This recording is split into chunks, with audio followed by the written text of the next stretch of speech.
Thank you. Good evening, everyone. Welcome to the Selectmen's meeting. It is Tuesday, December 6th, 2016.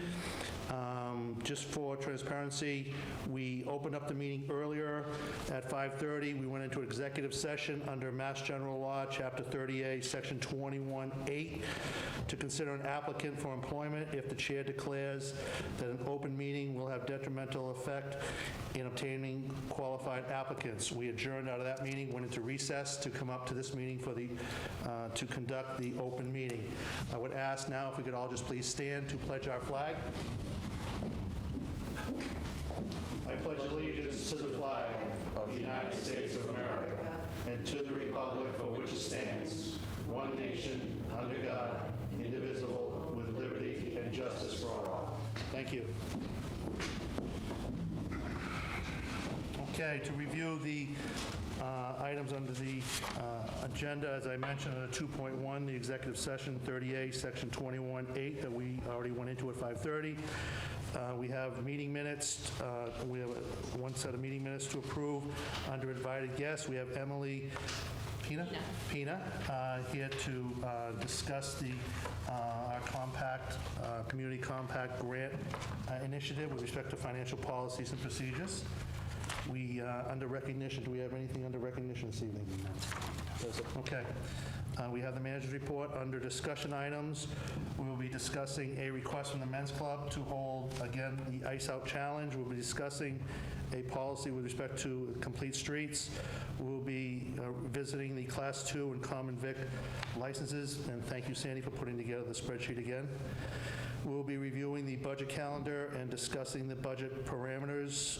We will have a discussion with respect to the municipal aggregation plan with respect to electricity in the town. We will continue discussions with respect to pipeline resolution request. We will discuss the RFQ with respect to executive recruitment services for the town manager.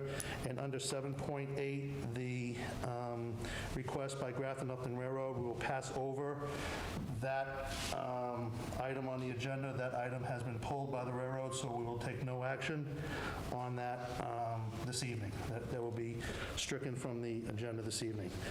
Under meeting topic, look-aheads, we'll possibly have some discussions there. Under new business, we have a trust fund request that I'd like to act on this evening.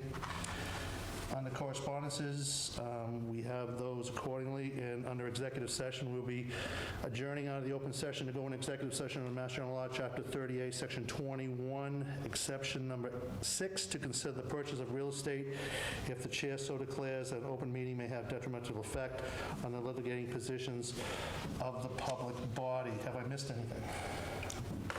Okay. Seeing none. Meeting minutes, please. Gentlemen. Mr. Chairman, I would motion that we accept the meeting minutes of November 29th, 2016 as submitted. Second. Please show that as unanimous action of the board. Thank you. Okay, under 4.0, 4.1, Emily Pina, if you could please come forward. As everybody may remember, we had Lieutenant Governor here at with us here in the town hall to discuss the community compact grant, which we applied for and we successfully received. It was a grant for $25,000 that the governor and lieutenant governor has put forward for different initiatives. The initiative that we, the town of Upton, proposed to use this funding for was for financial policies and procedures. So we contracted with Emily's firm to do that, and she is here this evening to discuss the first draft of that. Yes. Thank you. Welcome. Thank you very much. I appreciate it. Happy to be here. Very happy to be working with the town of Upton as well. So an exciting movement with the Community Compact Grant gives the town the opportunity to receive some grant funding to focus on some areas that could use some attention and help the overall health of the town. So you selected the financial policies and procedures, which worked out very well for my firm. It's some area we specialize in, and we're happy to be here to help with that. So along with that financial policies and procedures, this area can really help with your credit rating, strengthen the internal controls of the town from a financial perspective. Your auditors have historically recommended that this is something that you look at and address, so this grant gave you the opportunity to do that. And it continues to allow for transparency that you guys are already working very hard with all the information you're putting out on the website and the meetings and everything that you're involving the community in to make sure that they understand what's happening behind the scenes at Town Hall. So this will be another piece to fill in that puzzle and help you expand there. So, we went through the interview process, met with town manager, town accountant, treasurer, collector, and got a feeling from them about what they'd be looking for with this grant and what direction. There's a few different directions you can go in with this about what you'd like the policies to look like. So we sat down and talked about what they were looking for, what you already had available. You do have a pretty robust policy structure in place that's all available on the website, including your reserve fund transfers, debt policies, compliance policies. With those things already in place, we thought a better direction perhaps to go with this would be a little more procedural to document the financial aspects of the town and how put those things in writing, hold people accountable to them, and have something that you can provide to your credit rating agencies and to your auditors to support the things that you're doing in town. We did, as part of the contract, agree that we would take a look at the existing policies that you have and go through those and make any recommendations that we see or comments based on what you have standing. So that's something that's still to be done on this project. The bigger piece of this was to go through and start getting the draft put together for the financial policies and procedures. So that's where we've started. After we determined the direction that we were going to be going in a procedural manner, we met with, I put together an initial table of contents about the areas that I thought we should be talking about in the manual. We sat down and reviewed that. So we decided that an initial general financial policy and procedure that would impact all town departments would be a good start, that everybody could reference that first part of the manual. And then we'd have a separate section for the accounting department, a separate for the collector and treasurer department. The assessing department would have something separate. Water and sewer division with the utility billing that happens there would be an important part to segregate out, and the recreation department with the amount of cash that happens with the beach. And those types of programming would be important to try to shore up some of that and make sure that we have good policies in place there. So we put that together, and then from there I went and met with people from all of those different departments to get an understanding what's happening in their department, get a feeling for how things are flowing, and then use that information in connection with putting this together, also taking into account things that DOR has for best practices, GFOA, their models for things that should be in place. And that's used all of that information to prepare the first draft that went out to you. I don't know if you've had a chance to read through it.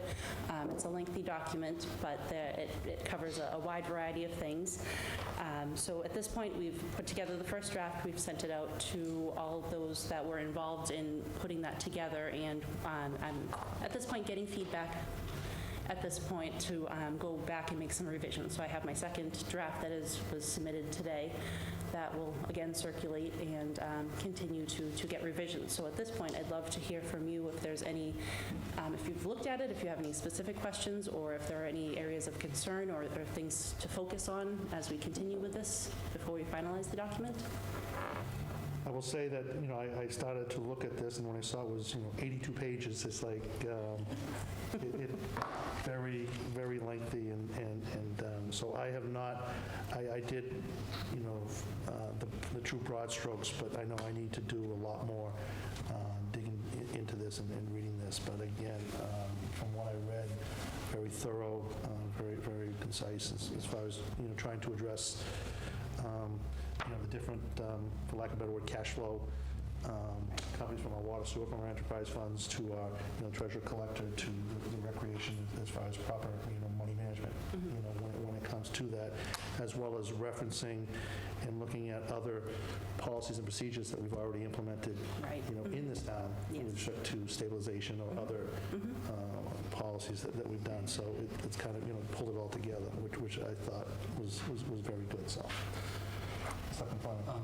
Yes, it is 82 pages. My printer ran out. I got to about page 75, and the printer said, give up. But I did go through it, actually quite extensively. The first compliment I give is I like the sequence of it because it flows and it's easy to read and reference. I do have one question, and this is more just to throw it out there, but there's an awful lot of responsibility on the town accountant through this whole process, and our town accountant is, for the term, part-time. And I'm wondering, are the dictates that are in here too much for that person to fill with the time they have available? At this, I sat and met with Kenny for, some time, and he comes from the same background as me, so he understands all of the internal controls and procedures to be in place, so he's very comfortable with that. So even though he's here for a limited amount of time, there isn't anything in here that is Okay. out of the realm of what he's already doing. So it's being addressed, and there are, small tweaks here and there that we think could make some improvement, but I don't, to me, and certainly Blythe, I'm sure you could answer. Right. I see some in here, and they're, again, the purpose of the draft. I see some where I would prefer to have approvals stated. As an example, the budget transfer form, it says it shall go to the town manager and department head. I would like to put in approval by, it doesn't specify approval, rather than have a department head or somebody go in and do a reclassification. I'd rather have it go through a channel where it's checks and balances. It states it. It says initiated by a department head to the department head, but it doesn't specifically say that the town manager should have the ability to approve or deny, and I think that should be in there. So, but it's those small things.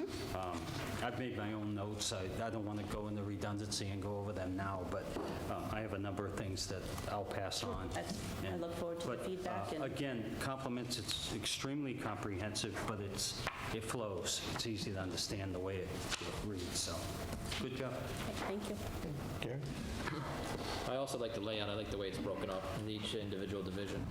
I just have a couple things. I'll just forward it to Blythe and Okay, wonderful. Thank you. get it back to you. I appreciate that. Is there a timeline or a deadline that we want to try to, that you put on either our treasurer collector or accountant or other entities as far as We have responses back? comments back from the accountant and DPW and myself so far.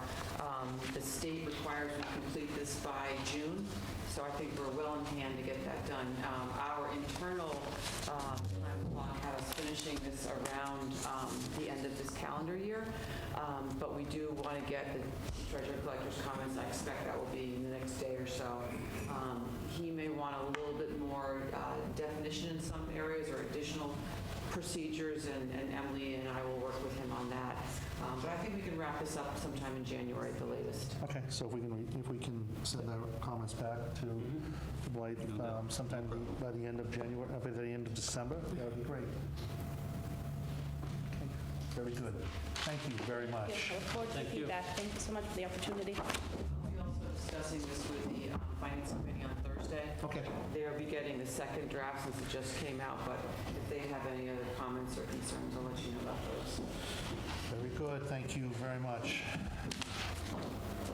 Okay, so we are under 6.0, the manager's report. Madam Town Manager. A couple things to report on. I see that some of our Green Committee folks are in the room, so I'll steal a little bit of their thunder or give them a shout out to say that they have finished their process to choose a company called Solar Flare for the Solarize Upton program, and I know they're working hard on getting that up and running, so I will look to them to where that is headed in the next couple of weeks. I know I'm helping to push the paper to get there, and they've got that well in hand, so no worries. We do have 2 positions advertised on our website. If anyone is looking for a 30-hour-a-week recreation director position or a part-time assistant plumbing inspector, we are taking applications till mid-December, till 15th in the office. Please let us know. We had a pre-proposal meeting for the Public Works facility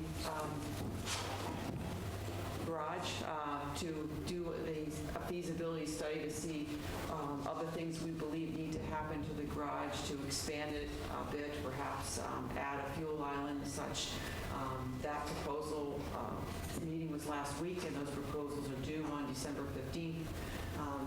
And the goal is to hire an architectural or engineering firm who's going to take a look at the facility and help us, either validate what we think needs to be done to it, or point out things that we may not be aware of, and to give us that list and give us an estimate of cost so that the town can analyze that and decide, when it wants to move forward to do that work and what it wants to accomplish. So that's coming along.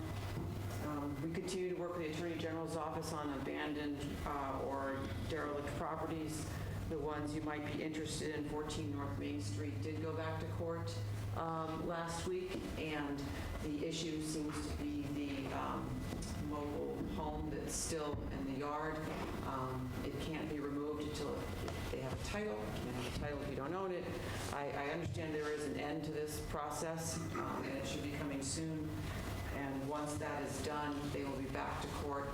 If the bank that has a lien on it does not want to pay the receiver for it, the receiver actually is awarded the property and can auction it off. So I think once it does get to that point, if the bank doesn't want to resolve it, then it could move quite quickly to, and we have had people expressing interest in buying it, so it's a property that several people stopped in the town hall to ask about. Also may have a receiver appointed on 92 Hopkinton Road. There's been no activity to move that project along, and the receiver is working on that. So those are moving along.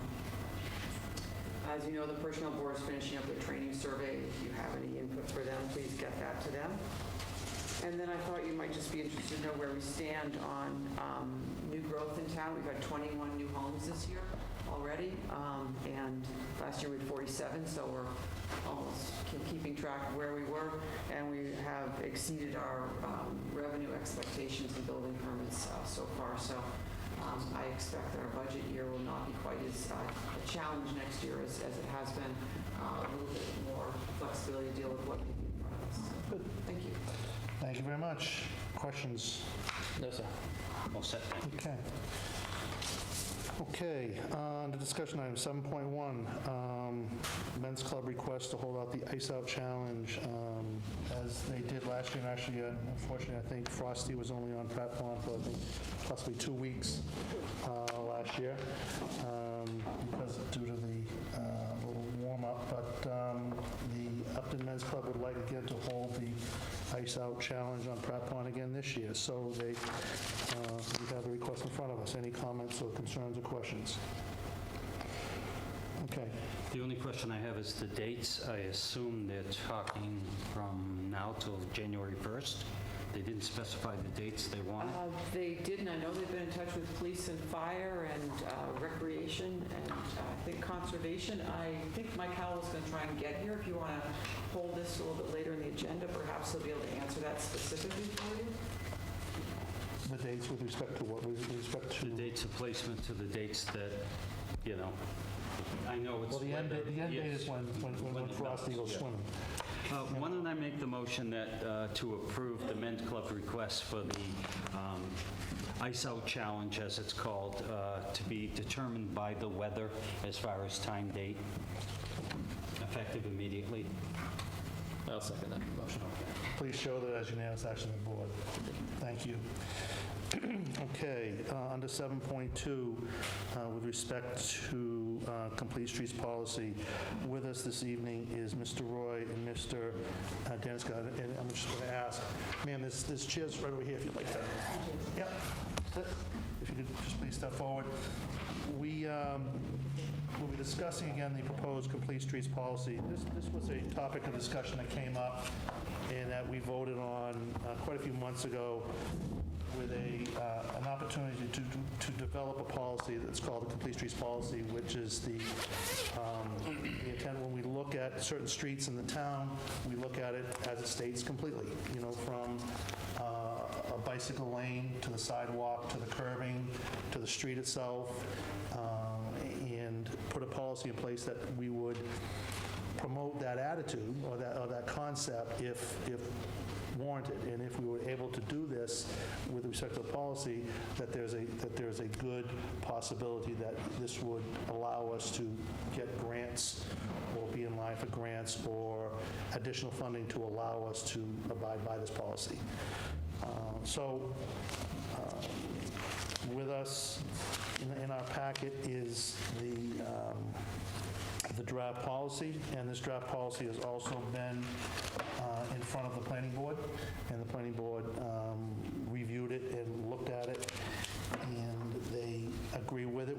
to future developments that are occurring within the town, as far as the concept and attitude. So before I open up to you, I'll ask the board if they have any questions before I open it up to, It seems pretty clear. yeah, just, again, just very, very broad strokes. I mean, I think we discussed this in length when we approved the concept of moving forward. So I think just very, very quick broad strokes as far as what the intent is.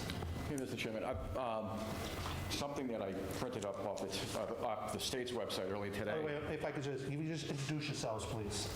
Vincent Roy, Director of Public Works. I'm Dan Deniska. I'm a transportation planner at Central Mass Regional Planning Commission. Thank you. Okay. I'm notoriously good for this with the Board of Selectmen. I always have payments for you. Something that I printed up this evening off the state's website. What I wanted to state was this is not all that new in Massachusetts. Funding for this was approved in 2014 under the Transportation Bond Bill. As you can see at the... Actually, I have... As you can see, I've got there's a legend up there to the top left of this map. Upton right now is not circled in yellow on the map that I have, but I checked with Mr. Dineska. We are one that have registered with the state in this program, so we are yellow as of now. But as you can see, there were 141 towns that have actually registered out of 351 communities here in the state. There were 101 communities in the state that actually have approved plans, complete street policies, and that's what we're going to talk about here right now. So, that being said, I'm going to give a quick overview of the policy. Complete Streets is a transportation policy and design approach that requires streets to be planned, designed, operated, and maintained to enable safe, convenient, and comfortable travel and access for users of all ages, abilities, regardless of their mode of transportation. Complete Streets allows for the safe travel by those walking, cycling, driving automobiles, riding public transportation, or delivering goods. Complete Streets are promoted as offering improved safety, health, economic, and environmental outcomes. Complete Streets emphasize the importance of safe access for all users, not just automobiles. Design elements. The design elements of Complete Streets varies based on the context and project goals, but they may include pedestrian infrastructure such as sidewalks, traditional and raised crosswalks, median crossing islands, Americans with Disabilities Act of 1990 compliant facilities, including audible cues for people with low vision, push-button reachables by people in wheelchairs, and curb cuts and curb extensions, traffic calming measures, bicycle accommodations, public transit accommodations such as bus pullouts and signal priorities, bus shelters, and dedicated bus lanes. Complete Streets policy normally allows for 3 kinds of exceptions, and that's important with this policy here for Upton. So the policies that would exclude us going forward, the exceptions would be freeways and other roads where non-motorized transportation is banned by law, so that doesn't really apply here. There would be 495 and the Mass Pike, that sort of thing. Roadways where costs of accommodations would be too disproportionate to the need or expected use, and roadways where lack of present or future need is shown to make accommodations unnecessary. Benefits. Proponents of the Complete Streets policy believe that they improve safety, lower transportation costs, improve transportation alternatives, encourage health through walking and biking, stimulate local economies, and create a sense of place, improve social interaction, and generally improve adjacent property values. A couple of key points I wanted to talk about with the benefits. As far as safety, this is based on studies through either Mass DOT or the federal government. Rates of pedestrian injuries or fatalities decrease 88% when sidewalks are added, 69% when installing hybrid beacon signals, and 39% when putting some kind of a median or a break within a traffic lane for people who there's a landing area. Health improvements or health benefit. In Mass DOT reported survey, states with the lowest levels of biking and walking have, on average, the highest rates of obesity, diabetes, and high blood pressure. In a 2013 Massachusetts survey, Massachusetts ranked 48th in adult obesity in the country. Economic benefits. Proponents of Complete Streets believes that communities become safer and more attractive and providing more transportation choices, local economies thrive, and land use values rise. Benefits of the policy. In addition to the benefits provided in the infrastructure elements of complete streets, the development of complete streets policy encourages facilitation of community inclusiveness and educational opportunities, as well as establishes a context-sensitive approach to design and implementation of transportation improvements. Thank you, Mr. Burke. And, I think, like I said, I'll hold my questions. To put this in an encapsulated form, basically what this is the town's commitment to upgrade its roads and its facilities to provide public safety, economic benefit, and the enhancement of the community at large. The way I read this is the Board of Selectmen appoint a committee made up of a number of members, and their obligation is to go through the streets and roads of the town, determine which ones qualify for complete, which ones, as an example, a private roadway that doesn't meet the standard, and/or the rationale as to why it would not be a complete street. And then the town works in its endeavor to bring up to standard and to make the roads at the standard that we wish them to be. We all know there's a financial obligation, and I always have to ask about the money, but it appears from this that if we comply with this type of process, that our ability to draw grant money would be enhanced, and we would be more attractive to the Commonwealth as far as giving grant money, which then I would use as an example the Green Initiative, where we jumped in on that, and what was it, 134,000? 148,000. See, he knows. 148,000 by contributing to something that benefits the town. I see this as the same way. Yep. By us looking to improve our town, we also created an ability to get more funding for that purpose. Am I taking the words out of your mouth? Gary? No, I know we had a lot of talks about this earlier in the year, and I definitely think it's the right way to go. My only question is, the Hopkins Road tip project, is that going to be built to the this complete street Yes, policy? actually it is, because we're receiving federal state funding for that project, so we have to meet the standards. There were some exceptions for this project, but that's exactly what we're talking about, that sort of thing. And there are roads that we talked about, looking at the CIP for sidewalks and stuff like that. Maple Ave being one, we want to put some sidewalks in, Pleasant Street, School Street, streets like that. So when we're looking at doing a pavement project or adding some sidewalks, this would be something that we would list on a prioritization plan, which is tier 2 for this whole program. But yes. I think what's important for me, and I think I said it, when we were discussing the past, is this is not going to in any way tie our hands with respect to how we do road work in town. What it's going to do is allow us to seek funds to do it more completely. Exactly. Because, I'm always, it's this double-edged sword. It's just, I'm always an advocate if we're going to go do a road, do it from the center line all the way to the curb, do the sidewalks, do the curbing, but where the town relies on, Chapter 90 money and also warrant money, we only have a small amount of money, and our road score is going down, so we're trying to do as many roads as we can.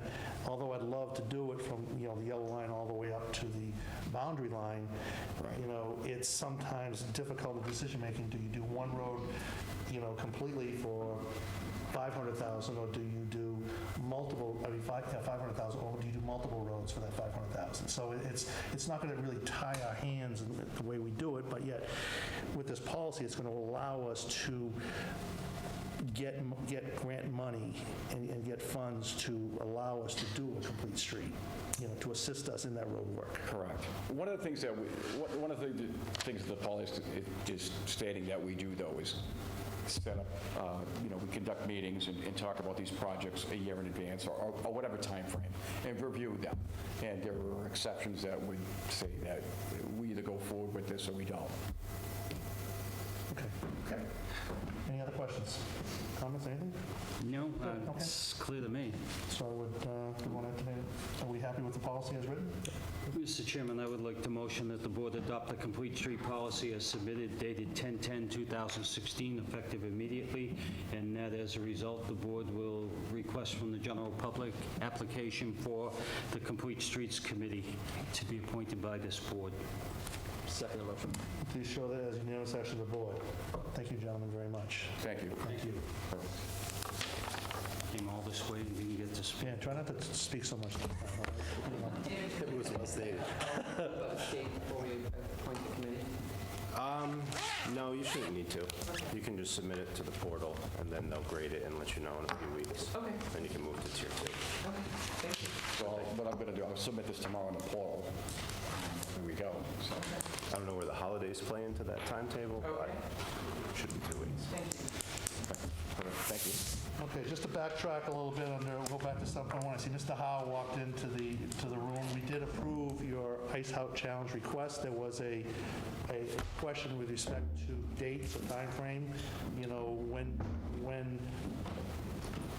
I guess it's nature-driven, when you're going to start the Ice Out Challenge, and when you're going to complete it. It's all nature-driven. Well, on behalf of the Upton Men's Club, we appreciate you guys looking at this project and fundraiser for us. Obviously, we'd like to get the ticket sales out as soon as possible. We've been in contact with the fire chief. He's in favor of it. The police department's in favor of it. We've adjusted the way there was a question mark on the online participation, so we've made it so that we have some forms here.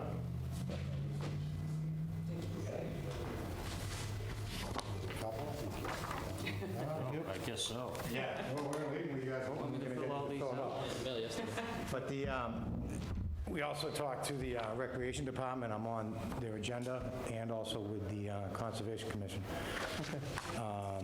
So we're going to do it as basically send the check-in style to avoid that online situation. And when the ice is thick enough, obviously, to support people, we'll start the challenge with that going, and we hope to have a successful several weeks instead of Well, there's just 2 weeks, so yes, unfortunately, yeah. But we look forward to the opportunity to create a little fun in the town. We have the board's blessing, and thank you very much for all the good work you and your fellow members on the Men's Club do for us, so thank you. Thank you very much.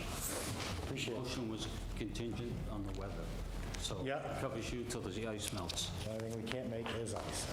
We really don't want snow, but we don't mind if it's just ice on the pond, just Nothing else. nothing else. Okay. I'll see what we can do about that. So you do about that. Thanks again. Thank you, Michael, very much. Okay, under 7.3, we have a spreadsheet that Sandy put forward with respect to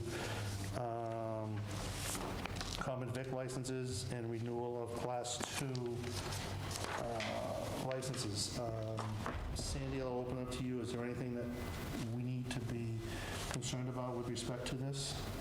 No, what's highlighted in yellow is what is outstanding, and I've been in contact with everyone, so everything is forthcoming. Inspections should be completed within this next week, and everything else will be coming in, so if you just make it contingent upon. Contingent upon. I wanted just to remind you, under the liquor licenses, there are also common vics. I know that you approved the liquor license for you approved the liquor licenses last week, but on here as well, some of them have common vics entertainment and such that need to be approved tonight as well. Okay, so there's, on this list, again, very extensive, very detailed list. There's really nothing that I can see. I just want to make sure I'm not missing anything that we need to be concerned or worried about. No. Okay. Gentlemen, questions? None. No, sir. Okay. Very comprehensive. Mr. Chairman, I would like to motion, and I will read each one for the purpose of record.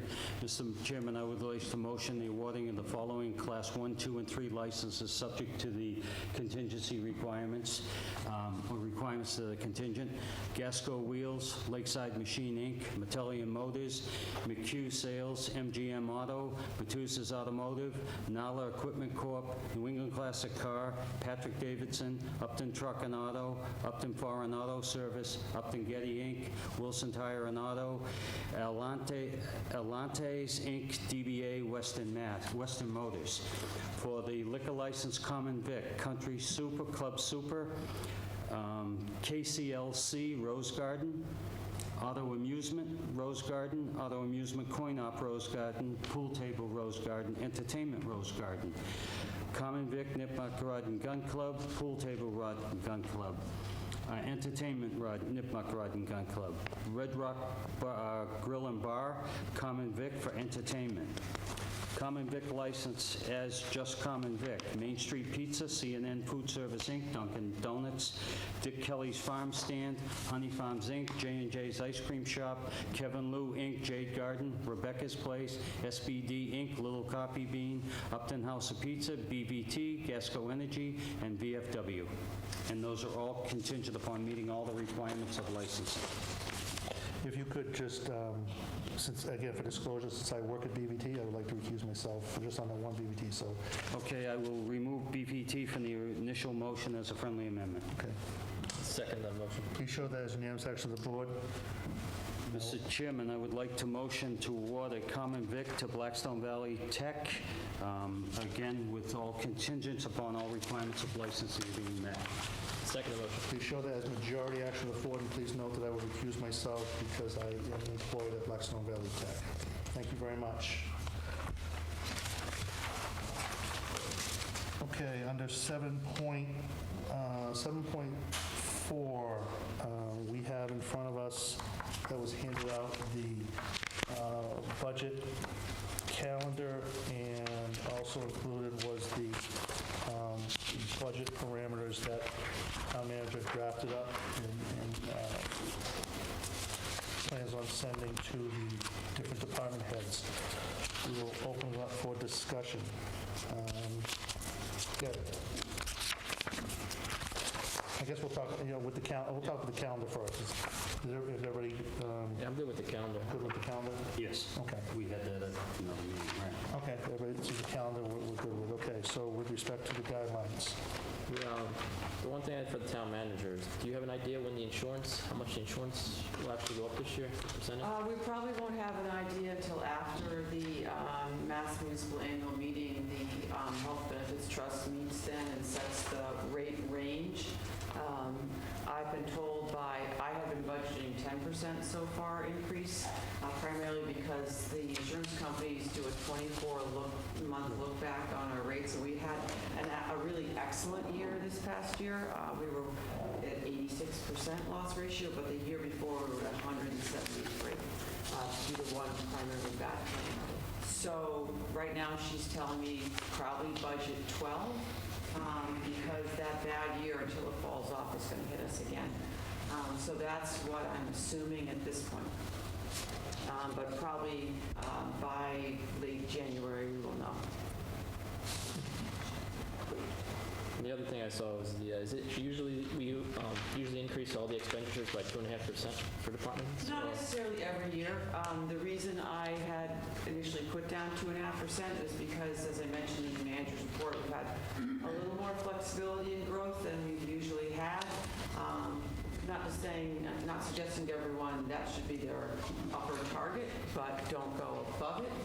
I have seen some budgets already that are less than that.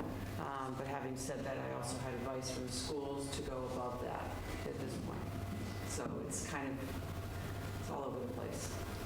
But if you all feel that, you want to be lower than 2.5 or you want to be higher, that's what I'm looking for your advice so I can get that back to everyone. And if they need to sharpen their pencils, they know it. No. Personally, I'd rather see a lower number. Of course. I think we should try to do what the board did last year. With that lower. Mr. Chairman, to that end, last year, the board created an initiative to stabilize the tax rate, and not only stabilize it, reduce it, which we succeeded at. So the rate is down 40 cents a thousand, which was significant. I think if we shoot the financial policies and procedures that we received tonight, the draft does recommend the bottom-up approach, and I think if we start that way, we have a 2% COLA built into labor. We understand that. That's going to be a given. And we have, obviously, the contractual arrangements that are going to increase costs there. But I think for the general capitalization, I think the process we used last year to get the budget through and then go back and revisit capital in the fall when we have a more stable number from certification made sense. I thought it was very fiscally responsible this year, and I recommend doing the same next year. And then if we have the privilege of going back and going to the voters and saying, we're able to keep the tax rate flat, reduce it, or it's only up a half a point or whatever, with everything being respective of what the need base is here. So, So your suggestion would be either a zero-based budgeting or level funding budgeting? Okay, start there. Okay. And let somebody argue for their justification. okay. Okay, in agreement? Yep. Okay, so we're all in agreement on that? So if we could, other than that, we're okay with the 2% COLA and any other dynamics of the parameters? No, sir. Would you put this, also with that? Yeah, it reads well. Okay, so we can make that change. That'd be the intent, to try to at least start with a zero base or level funding budget, and then we'll work on it from there. Any other questions or concerns? No, sir. Okay. Let the budget season begin. Okay. 7.5, discuss the municipal aggregation plan with respect to the next steps. The town contracted, I guess I use the word contracted, with Colonial Power Group to find the opportunity to solicit the best possible electrical rate on behalf of the town, that, and using their, for lack of a better word, buying power, where they represent so many towns, that they have the ability to go out and shop for the best possible electrical rate. And with that, it's when they present that possible rate to the town, that we would say that that is a good rate, and that we would, the town and they, on behalf of the town, would offer it to the citizens. Would you like to switch over to if it is a better rate, basically, would you like to switch over to it? It's basically having somebody else do the legwork for you to shop for the best possible electric rate. You do not have to take this rate. It's just an opportunity to save money electrically. Well, Colonial Power Group is, I think, ready to put a request for proposal out on the street on behalf of multiple towns. The question is, with respect to timing, is right now the correct time to do it? You know, with electricity, just like any other commodity, it's a roll of the dice. You know, timing, you know, you might lock in one day and all of a sudden the next week it's cheaper. So I know the town manager has had some conversations with respect to our consultant at Colonial, and I will turn it over to her for what she may or may not have heard. Try not to make it confusing, because it's very involved. So you're correct in everything that you said, and we're at this point because the state approved our plan in mid-November, and Colonial is ready to go out to bid for, I think, 4 or 5 communities. And the process that they have suggested is that they're going to put the pricing out tomorrow for kind of a preliminary, see where we are, and then a week from that, on the 14th, a full bid, and we have about a 1 or 2 hour window after the bids are open to make a decision, yes or no, we like it. And so what we're trying to achieve is, can we get a better rate for our residents than what is they're going to be charged from National Grid? National Grid's rate for supplied power, I think it's important to understand that all we're talking about is the power that you actually use, not the, if you look at the front of your National Grid bill, that's all the transmission and distribution costs, what it costs to bring power to everyone's house. A lot of individuals right now, I know I have Constellation, Energy, and those, they provide the raw electricity that comes to your house, but you'll always be paying a National Grid bill because they own the infrastructure with respect to the transmission lines to the poles and everything. You'll never get out of paying National Grid. And they get increases in those rates from the state, and that's not something we can affect at all. But you flip the bill over, and you see how much you used and the rate you charge, that's really what we're talking about. So National Grid has gotten approval to increase that rate as of the November bill to 9.787 cents, 9.787. So that's going to come probably in people's next bill.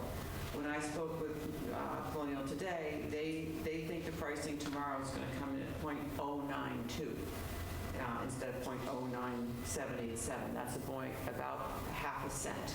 Doesn't sound like a lot, but it actually works out to a 5% reduction.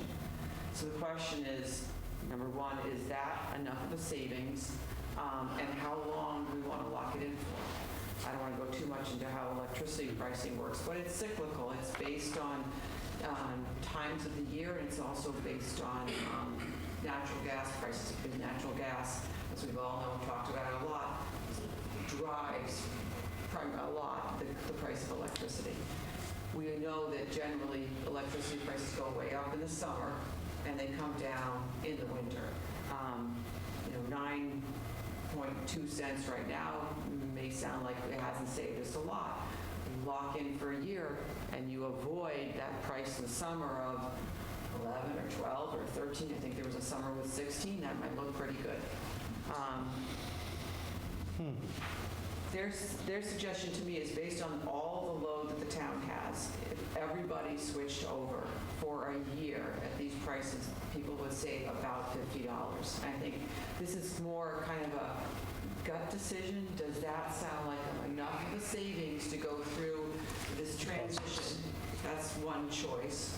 Or we can do this at multiple times. We could lock into 6 months and ride out the winter with a 5% savings. We could do this all again in, say, April or May, when it's usually a good time to do it in the shoulder between the really hot or cold seasons, and we might be able to lock into a price then.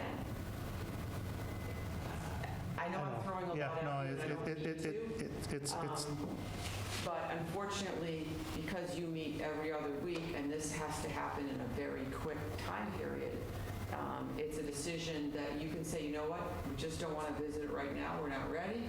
Or, if it's below, you can get this 5% savings right now for 6 months, yep, do that.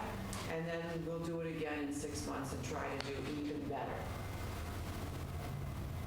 So I'm looking for your gut reaction. My initial comment is, although I understand it, I can see the general public going, what is going on here? The caveat is that the general public has the ability to opt out at any time. Yes. You are not locked in. So although the town makes the commitment for 6 months, the user has the ability on Tuesday morning to say, I've had it with this, and opt out at any time. And that is the condition.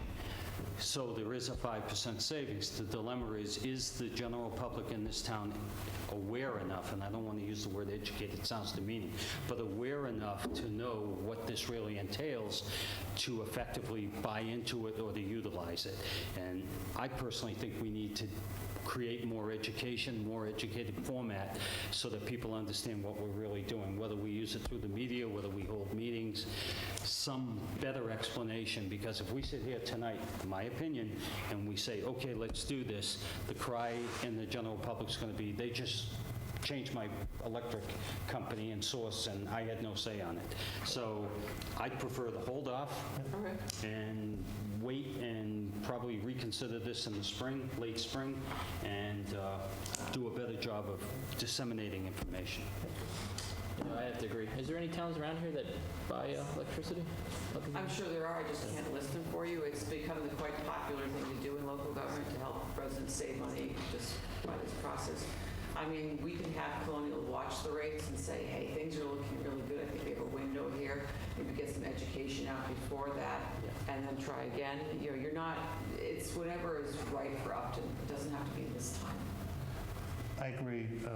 Again, I was going to recommend waiting because I don't think 5% is enough to entice somebody to change. And I do agree with Selectman Fleming is that, and I want to reiterate this, that we're not, the intent here is not to lock anybody into anything. It's just giving somebody an opportunity to save money on their electric bill, that they have a chance to opt out if they don't want to use the company that the town has chosen to, what we feel as if provides the best electric rate. You might have found somebody, or you might be locked into somebody right now that has a much better rate. You have that right to stay with that company. All we're doing is trying to help you save money on your electric bill, but you are not locked into anything. So I would recommend waiting on this to possibly, maybe early spring, maybe right after the winter. Or again, and I would ask Colonial just to keep us informed if they see a window where they're offering a sale on electricity. When the natural gas prices go down, Please let us know. when natural gas prices go down, then you want to be in the market. Okay, thank you. Usually I wait to the end to ask questions, but I will. Yes. Only suggestion I would have, Could I ask you to please state your name? Dave Hughes, Crockett Road. Yes. I think, Mr. Fleming really took it on, it's just to have more information out to the public in terms of, this civil meeting like we did with the pipeline, just having you people present what the advantages and disadvantages are. This is informative, what I've heard already, but I think that would be helpful. Great. Perfect. No, we absolutely agree. Absolutely agree. Thank you.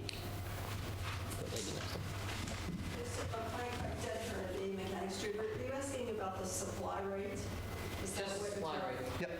People might be more familiar with that than you would think, because about a year ago, there were huge calls to all our residences saying that National Grid's rate was too high. Do you want to shop around? I must have gotten 6 calls to the house.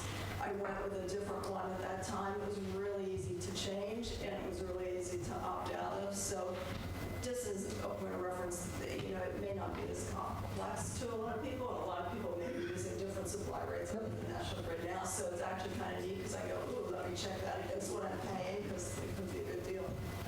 Thank you. Thank you very much. Yes. If I just may comment, because we think of the town as well, town usage is about $40,000 a year. Our savings would be $2,000.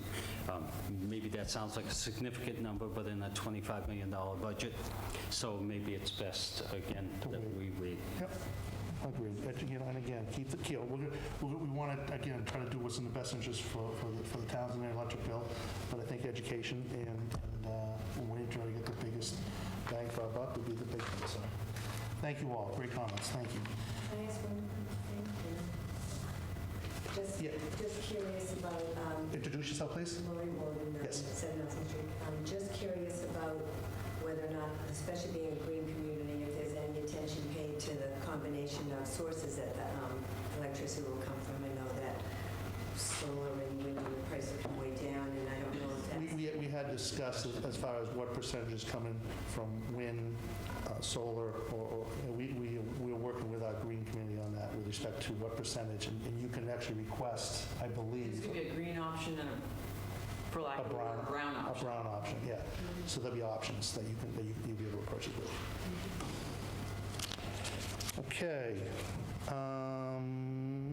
7.6, discussion on the gas pipeline resolution request at the, as we were all at the town meeting, we saw that there was a petition article on it, and it passed overwhelmingly. So I asked that this be put on the agenda just so we can have further discussion if needed on this, or if not, that we can just vote accordingly with respect to moving forward with this. So is there any other discussion that we want to discuss on this? No, I am in favor of following town meeting guidelines and initiating a letter that states the town's position on this. I would rather see a draft of the letter before making a final motion to it, the details of the letter and the content to it, but I would support it. I have no questions. No, and again, I truly, and again, I sometimes err to the side of conservative with respect to, I want to make sure we've crossed T's and dotted the I's with respect to everything that we need to do to, do different processes and moving the process forward. So with that, I would entertain a motion to move forward. Mr. Chairman, I motion that we move forward with the endorsement as supported at the special town meeting. I'll second that. And please show that as unanimous action of the board. Thank you very much. May I hold it to the very end for public comment? Is that all right? May I? Okay, thank you. Okay, under 7.7, discuss the draft with respect to recruitment services with the intent to seek a permanent town manager for the position. So we have, the town manager has provided us a draft of one that she's familiar with from another town, and we all have it. And again, this is what we have in front of us is a request for quotes for executive recruiting consultants who will assist us with respect to the search for a town manager, chief procurement officer moving forward. Make a motion. Yes. Mr. Chairman, I would like the motion that the board go forward and utilize the services of an executive recruiter for the purposes of searching for the new town manager. I'll second the motion. And I would please show that unanimous action of the board. Okay, so now we have that, okay. Yep. So we have the RFQ in front of us, request for quote in front of us. I think we want to talk about timing in which we would like this to go out. And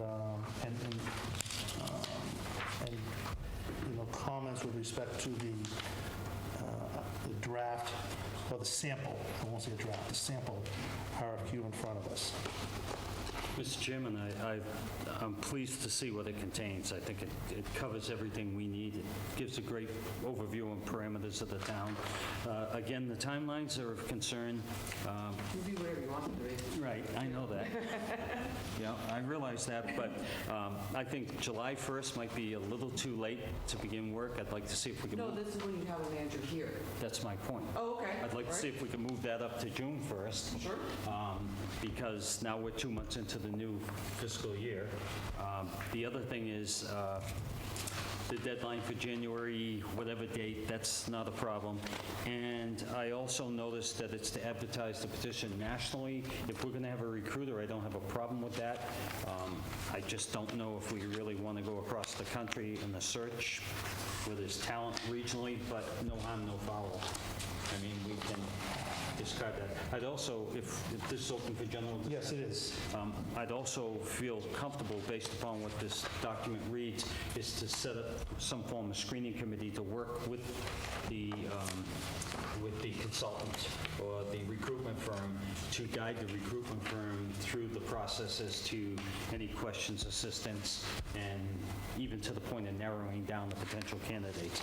I think the thing that appeals to me the most is the recruiting firm sitting down and having a one-on-one dialogue to get a sense of what type of candidate we're looking for in particular versus the generic go out and search. I think we can make that more definitive and really target more the person that we're looking for. So, but this document reads well, and I know a lot of towns have these.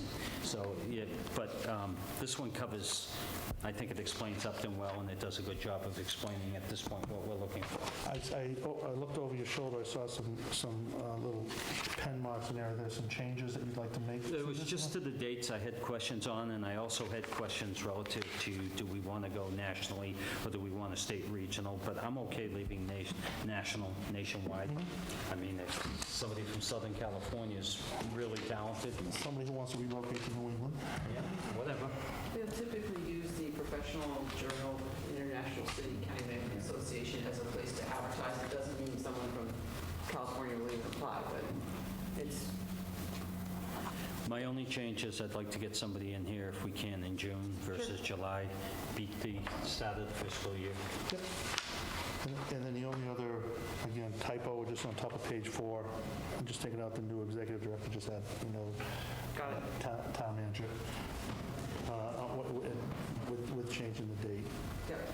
So, We can get this out this week. The cover tape. There are 3 firms that, in the area that I would send it to, who did this sort of thing, small firms that I think could serve you very well. and then I think Gary has the same comment about taking out the word interim with respect to the cover page. Oh, Sure, that's the person sending it out. If it comes back at the end of December, when I'm still here. See, I read that as that's who we're looking, that's who we're looking for, so No problem. take out that, so. Do you have any comments?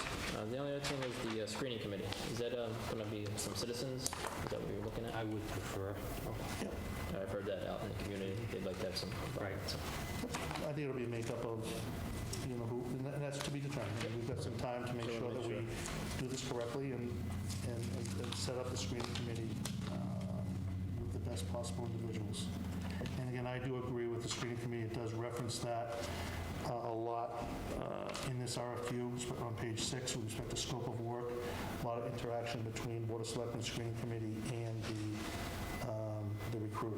So I'm absolutely in agreement with that. So we made a motion to retain a consultant or go with the consultant process. Do we need another motion? Yes, I would. Mr. Chairman, I'd like to motion that the board accept the proposal tonight for the RFQ to go forward to an executive recruiting consultant Do we with any changes or? with the amendments. With the amendment. Correction. I'll second that motion. And please show that as unanimous action of the board. Thank you. May I, Mr. Chairman, Yes. that means this will go out this week? Good, thank you. Yep. Thank you very much. And as I stated earlier, no action will be taken on 7.8 that has been removed from the agenda. So, before I open it up to the general public for comment, under new business, we have in front of us, yes. Perhaps you want to do that in executive session at the end in case you want to discuss the case at all. So maybe have comment and then do that so people don't need to come back. Okay. Just a suggestion. Okay. So you basically acting on the welfare, the trust. Yeah, I think you should wait on Okay. that if you don't Very good. mind. Yep, that's fine. Thank you. That's fine. Okay, so that is all we have for discussion items before I open it up and go into executive session. Any other business? I'll defer to my colleagues right now while I go through this. Okay. No, sir.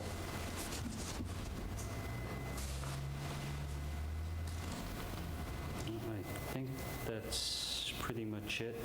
I would like the board, if we could put in the next agenda, to release some executive session minutes, Yes. in particular the minutes of November 7th. And if we could put that on the agenda. That's pretty much what I have now, Mr. Chairman. Okay, thank you. Okay, thank you for your patience. I would open it up to any individuals who would like to make a comment. Yes. Thank you. Just a couple of thoughts in terms of the meeting where Mr. Fleming talked about looking over the proposals, the 85 pages, and who ever thought about reaching out to the community with somebody that say when they have some legal background and do a pro bono and help with that type of task, just a thought, just to reach out. The agency that's doing it does have the legal experience. We're paying them through a state grant for that. They do the legal review, they do all the review, and I don't want to take the words out of town manager's mouth, but they are constantly in contact with all the departments and all those affiliated with this process.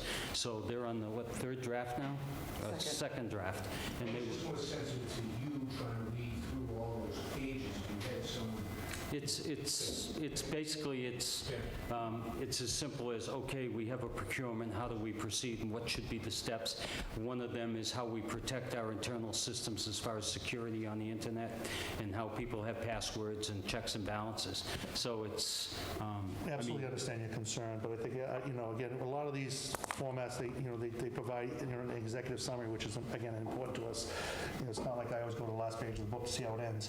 But, you go to the executive summary and then dig down in the other documents. But I want to say, I think I speak well for this board, that we do a good job in reading all the information that's given to us to make the best decision.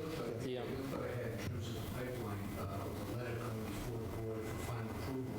There's a number of communities that have already done this, so maybe someone from the committee can reach out to some of those, if that's helpful, to get a letter that's already been used by the community. I've already been forwarded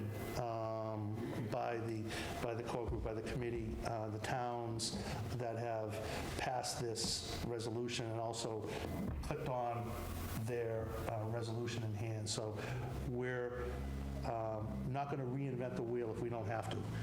in order to get, what the intent of the town meeting warrant was. Yep. And on another note, sir, if you want to see the actual financial plan, if you go to the town website, you can actually click on it and actually look at the policy that was presented. No, I was just saying, No, I didn't know if you had interest in reading. It's out there if you want to look at it. On a nice snowy day when, thank you. I also want to say thank you for your support and leadership actually during this process, because we really were new at this and didn't know very much what we were doing, so it's very helpful. And also that, just to make note that there are a number of things in the resolution. It's not just a letter. There's a intervenor application, there's rescind letters, there's several things that need to be done. And I sent a letter which was attached with the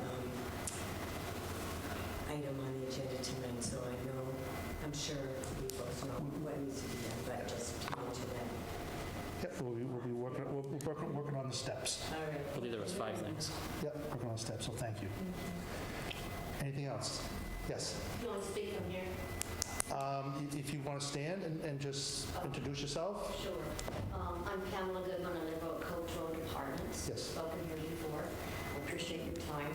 I just wanted to report that we have buckets of ice melt at a lot of places where we had one last year. So it was brought up at the previous month's meeting, and took a little while to get them to concede that they're here. So that last snow that we just had, we have it at our doorway in the back. We don't have it in a couple of places, but it's a good start. It's a big ice bucket that's covered. I appreciate you listening to me talk about that. I also appreciate the fact that we have an executive summary report for the dead trees that have fallen. The time that you took to come over, the time that Mr. Roy spent looking at trees. I wondered if you have had any response, because I'll be bringing that up again. I know that we didn't get a resolution at all from anybody regarding it at the previous meeting when it damaged a car. Understand that, again, as you and I have had this conversation, Coach Road Department is a private entity. Right. So any services that the town can provide, with respect to assisting the management, of Coach Road to make the best possible decision, that's what we offer. But with respect to enforcement or anything like that, it is, again, we have to respect the management and the board. Off to the Department of Housing and Community Services. It had gone to the executive director, but it has gone off, so we'll see what happens. Okay. So I thank you for that, because I think that's going to be powerful. We don't have a barrel on the curb yet, and I'm just going to bring that up probably at the 14th, which is coming up a week from tonight. And so turning that curb and getting up that hill can be a problem. And also there's pavement now. They have filled in a few spots. That happened just today. So I wanted to just report that some things are really progressing. We also have 40 new toilets that are being put up. I think there's only one more building to do. That's because of a workshop where it was a pilot program. They had all this grant money. So we got low-flow toilets going in that are not 16 inches high. So I wanted to thank you for your And involvement. I believe you have a new bench? Pardon? I believe you have a new bench there? You have Oh, yes, thank you a so new much. bench there I'm also? glad you mentioned that. Actually, it's a beautiful bench. I'm so Great. excited. We did write a thank you to the woman Great. who did it. And then when I checked with Janice Nowicki, I was concerned about the beautiful cushion. So she said it's waterproof, weatherproof, but that she has, I think, Cub Scouts or Boy Scouts are going to work on a pavilion to go over it. Okay, good. Yeah, because it's so sturdy and big, it won't get thrown up against a building. And so that's awesome. I'm glad you remember that. Thanks, Pam. Thank you so Thank you, much. Pam. Thank you. Any other comments? Yes? Billy, I'm with Florence Circle. I didn't understand what you meant when you said you were passing over the Upton Railroad thing. Yes. I don't understand what that means. If you could explain. We basically, it requires no action. The railroad asked to remove it from the agenda, and they no longer make that request, and we're taking no action on it, and there's no action taken on it. Okay, so it's not like it's postponed or anything like that? Nope, It's just nope. completely gone? It's completely gone. Oh, okay. Yep. Anything else? Thank you all very much. So with with that said, we will go into an executive session under Mass General Law, Chapter 38, Section 21, Exception Number 6, to consider the purchase of real estate if the chair so declares an opening meeting may have detrimental effect of litigating position of the public body. Roll call, please. Gary Doherty, aye. Robert Fleming, aye. Jim Brochu and I, and for a record, we will be discussing the... And then we're going to go into second executive session. I just don't remember the citation. Okay. And we'll come out to vote on it. Okay, we will go into another executive session to discuss the trust fund, and we'll be coming out of the executive session to vote on the trust fund request. So with that said, we're in recess until we go into executive session. Thank you.